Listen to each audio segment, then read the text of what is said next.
انہوں نے سب سے پہلا جو ایگزیکٹو آرڈر پاس کیا بطور خلیفۃ المسلمین، بطور مسلمانوں کا خلیفہ، وہ ایگزیکٹو آرڈر سنیے گا. اور پھر یہ اہل سنت کتابیں پوری گفتگو آپ نے اس نیت کے ساتھ سننی ہے کہ میں جو پڑھوں گا حرف حرف اہل سنت کتابوں سے ثابت ہوگا، حرف حرف ثابت ہوگا، جملے بھی نہیں، لفظ ثابت کروں گا. بسم اللہ. اب انہوں نے اس شرط پہ خلافت لی تھی قرآن اور سنت اور سیرت پہ. پہلا ایگزیکٹو آرڈر کیا کیا؟ انہوں نے ایک شخص تھا حکم بن آس، اس کا باپ آس اور اس کا بیٹا حکم، یہ مکے میں رسول کے پاس تھے، کفار مکہ. یہ دونوں باپ بیٹا رسول چلتے تھے تو پیچھے سے رسالت ماں کی نقلیں اتارتے تھے اور رسول کی توہین اور تکذیب کرتے تھے. خدا نے قرآن میں ان کی مذمت میں ایک آیت بھیجی تھی لعنت کی. خدا نے آیت بھیجی، رسول نے ان کو مدینے سے نکال دیا. وہ رسول جو خلق عظیم کا مالک ہے. آپ یہاں سے دیکھ لیں کہ کتنے دکھی ہوگا اللہ اور اس کا رسول کہ جس نے پتھر مارنے والوں کو دعا دی تھی. اس نے کہا ان کو میری آنکھوں سے پیچھے کرو، دور کر دو ان کی آنکھوں سے، نکال دو ان کو مدینے سے. مدینے سے نکال دیا گیا. پہلا خلیفہ بنا، اس نے ان کو مدینے نہیں آنے دیا. دوسری خلافت میں یہ مدینے نہیں آئے. جب تیسری خلافت کا دور آیا تو انہوں نے سب سے پہلا ایگزیکٹو آرڈر یہ دیا کہ سب سے پہلا بطور خلیفہ میرا آرڈر ہے کہ حکم بن آس کو واپس مدینے بلائے، کیونکہ وہ ان کے چچا تھے. رشتہ داری کی بنیاد پہ انہوں نے اسے مدینے بلا لیا. یہ مورخ نے لکھ دیا. اب میں سوال کرنے لگا مورخ سے، خدا نے حکم دیا تھا نکالو، نبی نے عملاً نکالا تھا، دو خلافتوں نے آنے نہیں دیا تھا. جب انہوں نے خلافت اس شرط میں لی تھی کہ میں قرآن سنت اور سیرت شیخین پہ عمل کروں گا،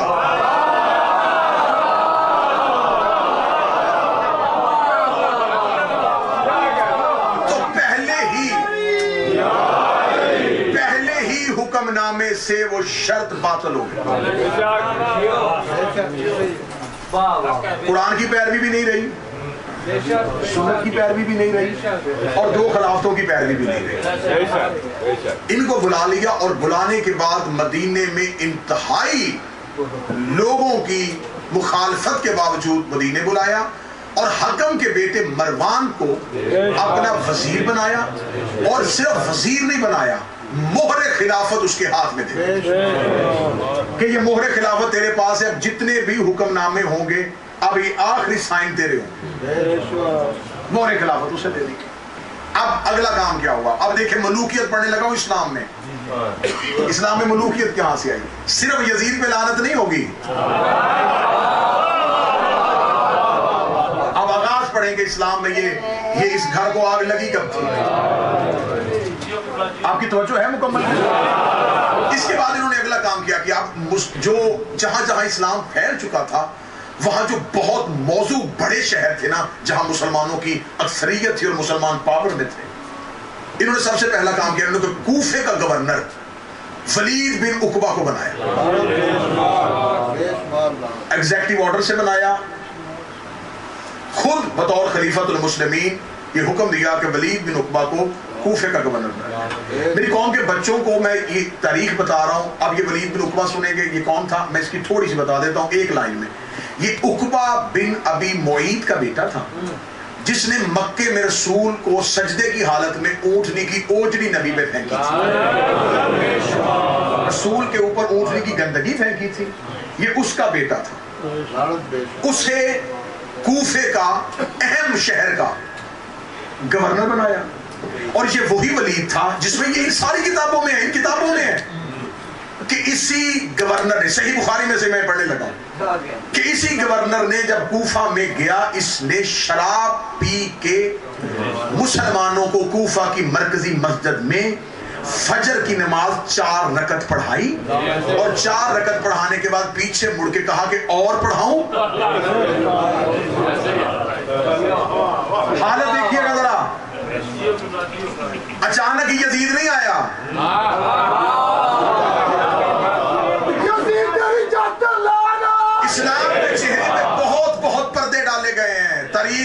چھپا کے رکھی گئی ہے، اس کو کوفے کا گورنر بنا دیا۔ اب اگر میں اس کا کردار پڑھوں گا تو پوری ایک مجلس گزر جائے گی۔ کیا کردار تھا ولید بن عقبہ؟ میں نے بس دو چھوٹی چھوٹی بڑی اہم باتیں آپ کو بتا دی کہ یہ شجرا تھا اور یہ کردار تھا۔ اسے کوفے کا گورنر بنا دیا۔ مصر کا گورنر کسے بنایا؟ عبداللہ بن ابی سرح کو۔ یہ وہ شخص ہے جب رسول نے مکہ فتح کیا تھا، رسول نے عام معافی کا اعلان کرنے کے باوجود کہا تھا کہ میں عبداللہ بن ابی کا قتل مباح کرتا ہوں، اس کو قتل کرو۔ اتنا بڑا گستاخ تھا، اور اس نے نبی کے پاؤں میں گر کے نبی سے معافی مانگ لی تھی کہ یا رسول اللہ مجھے معاف کر دیجئے، میں کلمہ پڑھتا ہوں۔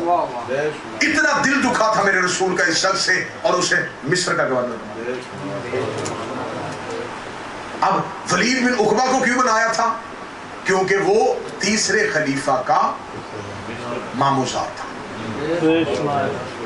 عبداللہ بن ابی سرح کو کیوں بنایا؟ وہ ان کا رضائی بھائی تھا۔ عبداللہ بن عامری کو کیوں بنایا بصرے کا گورنر؟ وہ ان کا خالہ زاد تھا۔ یہ ساری جو چیزیں ہیں یہ رشتہ داری کی بنیاد پہ دی جا رہی ہیں۔ اب سمجھ رہے اسلام میں کیا ہونے لگا؟ کوفے کا گورنر رشتہ داری کی بنیاد پہ خالہ زاد ہے، رضائی بھائی ہے، ماموزاد ہے۔ ان کو اب تھوڑا سا بات پہ قابو رکھیں، ان کو اہم شہروں کا گورنر بنا دیا گیا۔ تھوڑا سا میں آپ کو پیچھے لے کے جاتا ہوں۔ جب پہلی خلافت کا دور تھا نا، جب پہلا خلیفہ تھا، تو پہلے خلیفہ نے شام میں لشکر بھیجا تھا، ایک شام کو فتح کرنے کے لیے، کہ شام کو فتح کرو۔ تو اس میں 4 لوگ جو تھے نا اس لشکر کے سردار بنائے تھے، ایک عمر بن عاص، ایک ابو عبیدہ بن جراح، ایک شرجیل بن حسنہ، اور ایک زیاد بن ابی سفیان، یزید بن ابی سفیان۔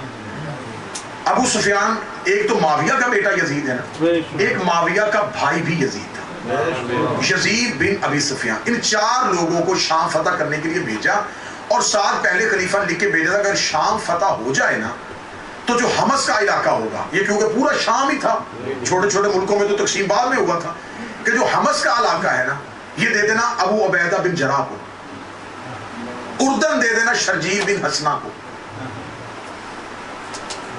فلسطین دے دینا عمر بن عاص کو، اور دمشق دے دینا یزید بن ابی سفیان۔ یہ 4 سال لگ گئے شام فتح ہوتے ہوتے۔ ادھر خلافتوں کا دور گزر رہا تھا اور ادھر یہ 4 سردار لشکر لے کے شام فتح کر رہے تھے۔ جب شام 14 ہجری میں فتح ہو گیا تو انہوں نے شام کو آپس میں تقسیم کر لیا۔ دمشق جو تھا یہ آگے ابو سفیان کے بیٹے اور معاویہ کے بھائی یزید کے پاس، یہ بن گیا دمشق کا گورنر۔ جب یہ دمشق کا گورنر بن گیا تو 18 ہجری میں طاعون کی بیماری کی وجہ سے اس کی موت ہو جاتی ہے۔ اس کا چھوٹا بھائی تھا معاویہ بن ابی سفیان، دمشق کا حاکم بن گیا وہ۔ 18 ہجری سے لے کے 60 ہجری تک شام امیہ کے بیٹوں کے پاس رہا۔ 42 سال 42 ایئرز مسلسل انہوں نے شام پہ حکومت کی ہے۔ تو جہاں 42 سال ایک حاکم رہا ہو، ان لوگوں کو کیا پتا تھا کہ علی کی محبت کیا ہے؟ یہ ہسٹری بڑی ضروری ہے علی کی دشمنی کی وجہ جاننے کے لیے کہ علی کی دشمنی کی وجہ کیا تھی۔ جب کیونکہ میں تیسری خلافت پڑھ رہا ہوں، اب میں نے اس کا تھوڑا بیک گراؤنڈ بتایا تھا کہ جب معاویہ بن ابی سفیان جو تھا یہ بن گیا دمشق کا گورنر، جب تیسری خلافت کا دور ہے تو انہوں نے خط لکھا، انہوں نے کہا اردن، فلسطین، بحرین، حمص، یہ سارے کا سارا علاقہ شام میں شامل کر کے اس کا حاکم معاویہ کو بناؤ۔ کس وجہ سے؟ اس وجہ سے کہ یہ بھی امیہ سے تھے اور وہ بھی امیہ کی نسل سے۔ یہ جو تیسرے خلیفہ تھے عثمان، ان کا شجرہ ہے عثمان بن عفان بن عاص بن امیہ، اور جو شام میں بیٹھا تھا اس کا شجرہ ہے معاویہ بن ابو سفیان بن حرب بن امیہ، وہ بھی نسل امیہ، یہ بھی نسل امیہ۔ کون ابو سفیان؟ جس نے مکہ میں کہا تھا حکومت آ رہی ہے، ادھر شام میں بھی امیہ کی نسل میں سے آ گیا، ادھر مدینے میں بھی نسل امیہ میں سے ایک حاکم آ گیا۔ پہنچ رہی یہ باتیں نہیں؟ جب یہ سب کچھ ہو چکا تو اب کیا ہوا کہ اب جہاں جہاں یہ مصر میں، اردن میں، فلسطین میں، جہاں جہاں ان علاقوں میں مسلمان آباد تھے، جب ان کے اوپر کوفے میں، بصرے میں ظالم حاکم آ گئے نا، ظالم امیہ کی نسل کے گورنر آ گئے، تو انہوں نے ظلم کرنا شروع کر دیا. لوگ تڑپ اٹھے، تڑپ کے لوگ اب مدینے کی طرف آنے لگے. پہلے شکلوں نے مختلف ٹولوں میں لشکر بنے اور 3 لشکر مدینے میں آ گئے. پہلا لشکر مطالبہ کر کے بیٹھا تھا جو دارالامارہ کا محاصرہ کیے ہوئے تھا. ان کا مطالبہ تھا کہ انہیں ہٹاؤ، زبیر بن عوام کو خلیفہ بناؤ. دوسرا کہتا تھا انہیں ہٹاؤ، ابو عبیدہ بن جراح کو خلیفہ بناؤ. تیسرا لشکر کہتا تھا کہ انہیں پہلے ہٹاؤ، حکومت کا فیصلہ بعد میں کریں گے. امیر المومنین اپنے نوکروں کو کہتے بس خاموش ہو کے دیکھو.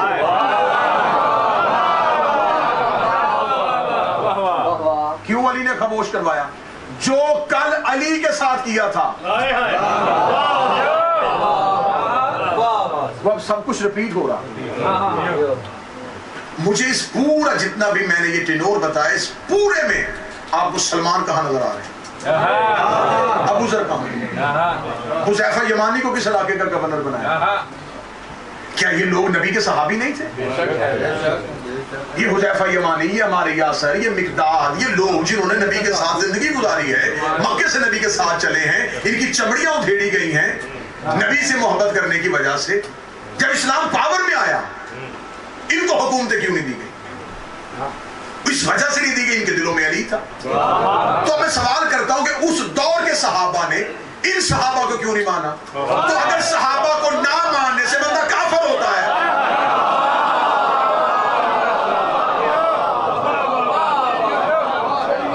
تو پھر کیا یہ صحابی نہیں ہے؟ کہتے نہیں جی یہ اس دور کی باتیں تھی، اس دور میں مشاجرات صحابہ ہوئے، اس دور میں آپس میں لڑائیاں، اب ہمیں چپ ہو جانا چاہیے. علی والے سولی میں بھی بولتے ہیں. علی مورخ نے نہیں لکھا، ہاں یہ بات آپ میری قوم ذہن میں، علی مورخ نے لکھا، فضائل علی مورخ نے نہیں لکھے، یہ لہو سے لکھے گئے ہیں. اس کو لکھنے کے لیے، اس کو بولنے کے لیے، اس کو پڑھنے کے لیے سر دیے گئے ہیں، نسلیں لگی ہیں. اس نے کہیں یہ مدینے کی لڑائی ہے، سنبھالیں، کیونکہ وہ ایک بہت بڑی اسٹیٹ کے پاورفل بن کے بیٹھے، انہیں کیا ضرورت ہے مدینے کی لڑائی میں ہاتھ ڈالیں؟ ان کے پاس ایک بہت بڑی اسٹیٹ تھی، وہ شام میں بیٹھے ہوئے تھے، 8-10 ملک ان کے انڈر تھے، انہیں کیا ضرورت تھی؟ انہوں نے کہا یہ مدینے والوں کی لڑائی ہے. جب حملہ چاروں طرف سے ہو چکا، انہوں نے انکار کر دیا کہ میں بھی نہیں آؤں گا. عبداللہ بن عامر جو ان کا ماموزاد تھا، اس نے بصرے کی جامع مسجد میں اعلان کیا تھا، لیکن لوگوں نے کہا تھا ہم ساتھ نہیں دیں گے، ہم نہیں نکلیں گے. کوئی بھی نہ نکلا، اکیلے رہ گئے. جب بالکل تیسرے خلیفہ اپنے گھر میں محصور تھے تو اپنے غلام سے کہنے لگے کوئی علی کو بلاؤ، کوئی علی کو پیغام دو. امیر المومنین تک پیغام پہنچا، علی ابن ابی طالب آئے. آپ قطع نہ سوال کیجئے گا، نہ کوئی سوال شیعہ یہ نہ کیا کرے کہ علی نے ایسا کیوں کیا. پہلی بات تو یہ کہ امام کے کسی فعل پہ ایسا نہیں کہتے. دوسری بات ہے کہ کبھی بھی امام کو اپنی نظر سے نہ دیکھیں کہ جیسا ہم انسانوں کا مزاج ہے امام بھی ہم جیسے ہوتے ہیں تو ہم تو ایسے، کبھی دشمن کو نہ کرے. تو امام ہوتا ہے اللہ کا مظہر. اللہ کافر کو بھی خوراک دیتا ہے. قرآن میں اتنی مذمت کی ہے.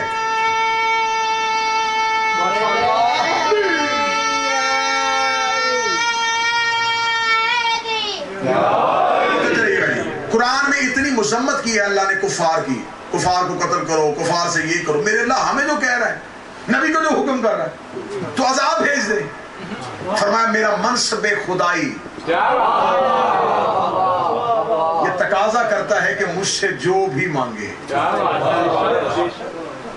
امام ہوتا ہے اللہ کا نمائندہ. مولا امیر المومنین پہنچے، مولا امیر المومنین کا کیوں بلایا؟ اس نے کہا یا علی میری جان بچائیے، میری مدد کیجیے. علی نے فرمایا مدد اس بات پہ کروں گا کہ تم نے حاکم ظالم مسلط کیے تھے، انہیں معزول کرو، انہیں ان کے عہدوں سے ہٹاؤ. مسلمانوں کی اکثریت ان کی وجہ سے تنگ ہے. اس نے کہا یا علی 3 دن کی مہلت لے دے، یہ جو باہر مجمع ہے انہیں واپس بھیج دے، 3 دن کے اندر میں وعدہ کرتا ہوں کہ میں انہیں معزول کروں. اس سے پہلے 2 لوگ آئے تھے مجمع منتشر کرنے کے لیے، انہیں مجمع نے پتھروں کے ساتھ واپس بھیجا تھا. لیکن جو ہی امیر المومنین آگے کھڑے، اب علی کے نوکر نہیں تھے، یہ ذہن میں رکھنا، یہ علی کے صحابی نہیں ہے، یہ علی کے سپاہی نہیں ہے، یہ علی کا لشکر نہیں ہے، لیکن مقام علی معاشرے میں اتنا اہم ہے۔ علی کے سامنے آ کے کہنے گیا، علی آپ نہ آئیے گا درمیان میں، یا علی انہوں نے تو آپ کو حق سے محروم رکھا، فرمایا بات حق کی نہیں ہے، اب بات خلافت کی نہیں ہے، بات ہے کسی کی جان بچانے کی۔ بطور اللہ کی حجت میرا یہ فرض بنتا ہے کہ کوئی بھی مجھے بلائے، کہاں سے لائے گی دنیا علی جیسا ایمان، کہاں سے لائے گی دنیا علی جیسا۔ مولانا نے فرمایا منتشر ہو، 3 دن کی مہلت ہے، 3 دن کے اندر حاکموں کو معزول کر دیا جائے۔ 3 دن گزر گئے اور کوئی حاکم اپنے عہدے سے نہیں ہٹا۔ اب وہ تو نہیں ہو رہی ان باتوں کی، یہ مقدمہ ہے، کیونکہ کل اور پرسوں کی گفتگو میں نے علی کی اگلی جنگیں پڑھنی ہے، مجھے جمل پڑھنا ہے، مجھے صفین پڑھنا ہے، مجھے نہروان پہ جانا ہے، مجھے علی کی دشمنی پڑھتے پڑھتے قتل حسین کی تحقیق پہ آنا۔ کیوں یہ کر رہے ہو؟ انہوں نے کہا 3 دن کے اندر کوئی بھی اپنے عہدے سے معزول نہیں ہوا۔ جب کہا 3 دن کے اندر کوئی بھی اپنے عہدے سے معزول نہیں ہوا، امیر المومنین جب دوبارہ آئے نا تو اب حالت کیا تھی؟ دارالامارہ میں بنی امیہ سارا اکٹھا تھا۔ جو ہی علی آئے تو علی نے آگے فرمایا کہ میں نے 3 دن کی مہلت تمہیں لے کے دی تھی، تو تم نے اپنے حاکم جو معزول کیوں نہیں کیے؟ اب وہ تو خاموش تھے اور بنی امیہ سارا خاندان اٹھ کے کھڑا ہو گیا، یا علی اگر یہ آپ کی وجہ سے چپ ہو سکتے ہیں تو اس کا مطلب ہے کہ آپ نے یہ مجمع کو بھڑکایا ہے۔ جب انہوں نے بجائے مولا علی کے شکر گزار ہونے کے مولا علی میں الزام لگایا، تو یہ مولا کے لفظ ہیں، میں اہل سنت کتاب، مولا نے فوراً کی طرف دیکھا، اوے ہمارے آزاد کردہ غلاموں کے بیٹو،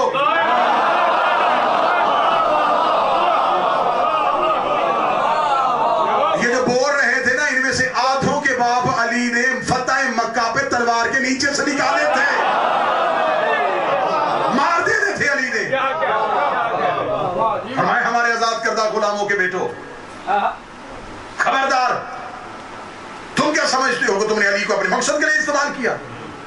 جاؤ میں تمہیں کوئی مہلت نہیں لے کے دوں گا۔ جب مولا امیر المومنین جلال میں آئے تو خلیفہ اٹھے، انہوں نے کہا نہیں یا علی، یہ ان لوگوں کا تھا، آپ ایک دفعہ دوبارہ مجمع کو منتشر کریں۔ امیر المومنین نے فرمایا آخری مہلت لے کے دینے لگا، فوراً اپنے جتنے حاکم ہیں معزول کرو تاکہ مسلمانوں کے ہاں ظلم کی کمی ہو سکے۔ انہوں نے کہا میں ابھی ایک حکم نامے کے ساتھ سب کو معزول کر دوں۔ اب کتنا مشکل تھا، کیسے معزول کر سکتے تھے؟ اب جو جہاں بیٹھ گیا تو وہ اترتا ہے، وہ اپنی اپنی حکومت بنا کے بیٹھے تھے۔ اب شام میں کہا جائے کہ اس کو اتارو تو اترے گا، اس کا اپنا لشکر بن گیا، بصرے والے نے اپنے فوجی بنا لیے۔ اب انہیں پتا تھا کہ جن کو میں بٹھا بیٹھا ہوں اب یہ اتریں گے نہیں، اب کیا کیا جائے؟ مولا امیر المومنین کا تیرے پاس ایک ہی صورت ہے، ان کو معزول کرنا پڑے گا۔ اس نے کہا اے علی، سب سے پہلے کس کو عہدے سے معزول کروں؟ سب سے پہلے مصر خالی کر۔ وہ عبداللہ ابن ابی سرائی کے پاس، اور اس میں سب سے زیادہ ظلم ہو رہا ہے، اور مسلمانوں کا سب سے زیادہ ریونیو ٹیکس خراج مصر سے آتا ہے، جس سے غریب مسلمان پلتے ہیں، اور وہاں کا سارا جتنا ٹیکس ہے وہ سب کھا رہے ہیں، مصر خالی کرواؤ۔ اس نے کہا ٹھیک ہے۔ اس نے کہا کوئی آپ بتائیں، آپ اپنا کوئی بندہ نہیں؟ فرمایا میرا کوئی بندہ نہیں، کسی بھی عادل حاکم کو بھیج۔ لفظ پڑھوں طریقہ، لفظ پڑھوں۔ اللہ فرمایا میں کسی کو نہیں نومینیٹ کرتا، کسی عادل کو بھیج۔ ہاتھ باندھ کر کے، عادل تو پھر سارے آپ ہی کے پاس ہیں، یعنی مجھے تو اس میں کچھ نظر نہیں آ رہا، جتنے عادل ہیں جن پہ اعتماد کیا جاتا ہے وہ سارے آپ کے حکم ہیں، یعنی آپ ہی کسی کو منتخب کریں۔ سطر نہیں، اڑا گئی روح کو۔ اللہ نے فرمایا پھر محمد بن ابی بکر کو بلاؤ۔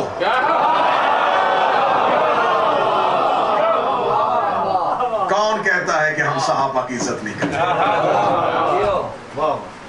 میری نسل قربان اس شخصیت پہ، ہم محمد بن ابی بکر کو بلاؤ۔ اس سے پہلے نبی کی زوجہ جو تھی وہ اس مدینے کے حالات کو دیکھتے ہوئے محاصرے سے پہلے مدینہ چھوڑ کے بصرے جا چکی تھی۔ بصرہ جا چکی تو جاتے ہوئے جو سٹیٹمنٹ دے کے گئی تھی وہ سنی کتابوں میں لکھی ہوئی ہے۔ وہ جاتے ہوئے قتل کا فتویٰ دے کے گئی تھی، اسے قتل کرو۔ اور یہ اہل سنت کتابوں میں لکھا ہوا ہے، اسے سنن نسائی نے لکھا ہے، اسے ابن ماجہ نے لکھا ہے، اسے طبقات ابن سعد نے لکھا ہے، اسے ابن خلدون نے لکھا ہے، اسے مولانا مودودی نے لکھا ہے. وہ کہہ کے گئی تھی، وہ خود بصرہ تھی. امیر المومنین نے فرمایا محمد بن ابی بکر کو بھیجو. اس نے کہا ٹھیک ہے محمد بن ابی بکر کو. اس نے جلدی سے کہا کہ میں محمد بن ابی بکر کو ایک خط لکھا کہ عبداللہ ابن سرح جو ہی تمہارے پاس محمد بن ابی بکر پہنچے فوراً اپنے عہدے سے معزول ہو کے مصر کی حکومت اور بیت المال کے خزانے کے تمام حساب و کتاب محمد بن ابی بکر کے حوالے کر کے فوراً مدینہ آئے. یہ خط محمد بن ابی بکر کے. محمد بن ابی بکر نے تیز رفتار گھوڑا لیا، مدینہ سے نکلے، اور جاتے ہوئے جو باہر محاصرے پہ تھے انہوں نے کہا دیکھو میں جا رہا ہوں، یہ امیر المومنین نے پہلا عہدہ معزول کروا دیا ہے، یہ ہم نے سرکاری حکم نامہ لے لیا ہے، مصر کا چارج سنبھال لوں گا. جب تک انہوں نے کہا جب تک تو مصر کا چارج سنبھالے گا ہم مدینے کے باہر بیٹھے. جو ہی تیرے پاس مصر کا چارج آ جائے گا ہم سمجھ لیں گے کہ عہدے معزول ہونے شروع ہو گئے، پھر ہم بھی اپنے اپنے گھروں کو چلے جائیں گے. ادھر سے محمد بن ابی بکر نکلے. محمد بن ابی بکر ابھی مدینہ سے نکلے تھے. یہ امیر المومنین نے جاتے ہوئے محمد رات کو سفر نہ کرنا. اس دور میں رات کا سفر اتنا خطرناک تو ہوتا نہیں تھا، اور ہو بھی کوئی علی کا نوکر، علی کا سپاہی ہو، تلوار چلانی اسے آتی ہو، ڈرنا وہ جانتا ہو، اسے کیا خطرہ تھا؟ محمد بن ابی بکر نے اسے کہتے ہیں حجت کا احترام. اس نے یہ نہیں کہا کہ مولا، کیونکہ عربوں میں رات کا سفر آسان ہوتا تھا، راتیں ٹھنڈی ہوتی تھی، دن میں گرمی کی لو ہوتی تھی، رات کو سفر آسانی سے ہو جاتا تھا. اس نے نہیں پوچھا ایک دفعہ بھی کہ مولا ویسے رات کو سفر زیادہ بہتر ہے، اور نکل بھی وہ شام کے ٹائم رہے تھے. فرمایا ابھی جا اور رات کو سفر نہ کرنا. محمد بن ابی بکر نے کیوں نہیں، کیا، کیسے، کچھ حجت نے کہہ دیا. ابھی مدینے سے باہر نکلے ہی تھے، تھوڑے دور گئے، رات ہو گئی. محمد بن ابی بکر نے ساتھ جو غلام تھے نے کہا بھائی گھوڑے روکو، یہیں پہ خیمہ لگاؤ، علی کا حکم ہے، سفر نہیں. رات ڈھل گئی، اب سفر نہیں ہوگا. جو امام کے کہنے پہ سفر نہیں کرتے تھے،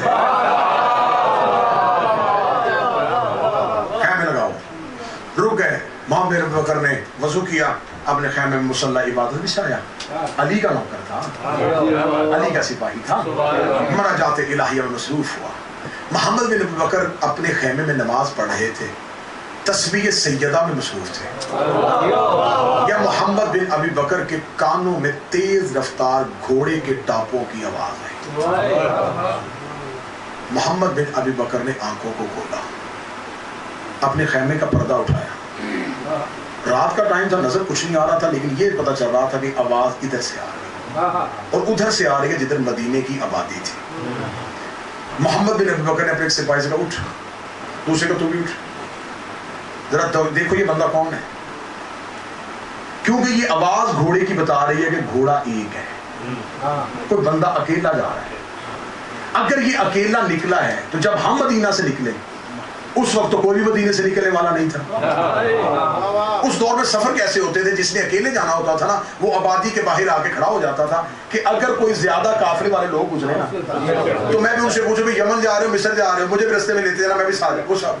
جب ہم ابھی نکلے تو کوئی بھی بندہ باہر نہیں کھڑا تھا. اس کا مطلب ہے جو بھی تیار ہوا ہے ہمارے جانے کے بعد ہوا ہے. ہم محمد بن ابی بکر نے کہا بندہ مشکوک ہے، اس کو لے کے آؤ. یہ کون ہے جو مدینہ سے ہمارے جانے کے بعد نکلا ہے؟ اور اگر یہ نکلا بھی تھا تو اس کو یہ مشعلیں جو روشن کی ہوئی ہیں ہم نے یہ بتا رہے ہیں کہ ادھر کوئی قافلہ بیٹھا ہے. یہ جو اکیلا رات کو سفر کر رہا ہے یہ ہماری طرف کیوں نہیں آیا؟ اسے ذرا گرفتار کر کے لاؤ. اسے پکڑا، پکڑ کے لے کے آئے. محمد نے کہاں جا رہا ہے؟ اس نے کہا جی میں کسی عزیز سے ملنے کے لیے نکلا تھا. کیوں رات کے وقت نکلا تھا؟ بس یہ اچانک نکلنا پڑا. اس کے لفظوں میں، لہجے میں، گفتگو میں پتہ چل رہا تھا کہ کچھ ہے. محمد نے پکڑنے کا اس کی تلاشی لو. اس کی جسمانی تلاشی لی گئی. محمد بن بکر کچھ بھی نہیں ہے. فرمایا اس کے گھوڑے پہ اور کیا سامان ہے؟ جی یہ خشک مسکیزہ ہے، خالی ہے. محمد نے کہا اتارو اسے. محمد بن بکر کے سامنے کیا؟ محمد بن بکر نے تلوار نکالی، چیرا اسے. محمد نے تلوار کے قبضے کے ساتھ توڑا، اندر سے خط نکلا. محمد بن بکر نے خط کو کھولا. خط میں لکھا ہوا تھا کہ تیری طرف میں محمد بن ابی بکر کو اپنا خط دے کے بھیج رہا ہوں. اس کے آنے سے پہلے ایک لشکر ترتیب دے جو محمد بن ابی بکر کو رستے میں قتل کر دے، اور خبردار میرے اگلے حکم نامے تک گورنری نہ چھوڑنا۔ محمد بن ابی بکر نے خط کو بند کیا، سپاہیوں سے کہا خیمے اٹھاؤ، سفر پورا ہو گیا۔ اتنا لجپال ہے علی، زیادہ دور بھی نہیں جانے دیا۔ وہیں سے محمد بن ابی بکر نے ساتھ اپنے سپاہی ساتھ دیا، سیدھے رات کو مولا امیر المومنین کے گھر کی طرف سانس پھولا، اور محمد بن ابی بکر غصے میں جلال میں جو ہی علی کے دروازے پہ گئے، علی کی بات محمد آ گئے۔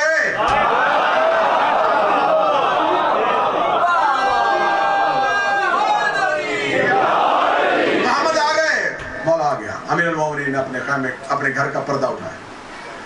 محمد بن ابی بکر کہانی سنانا چاہتے ہیں، علی نے فرمایا خط دے۔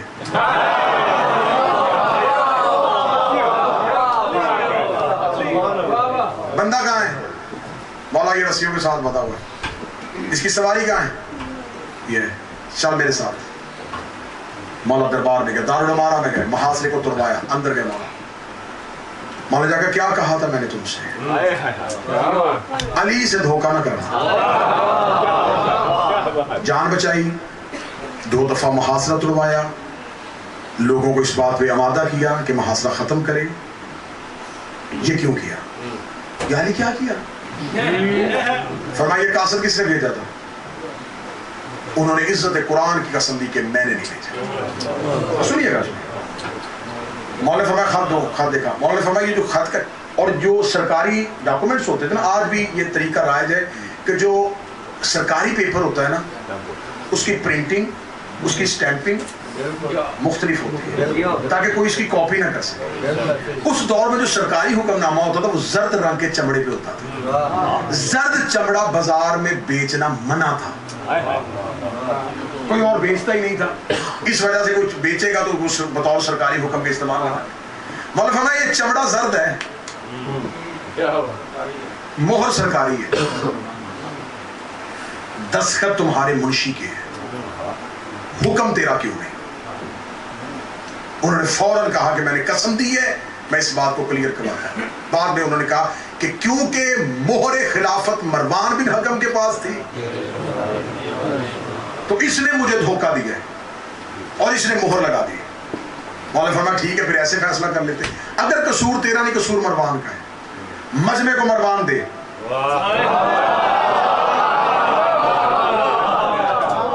تو لوگ باہر کھڑے ہیں نا، اگر یہ گناہ گار ہے تو یہ دے، میں جہاں دے کے جاتا ہوں کہ اس نے دھوکہ کیا بھائی۔ اب اسے اس لیے نہیں دے سکتے، وہ داماد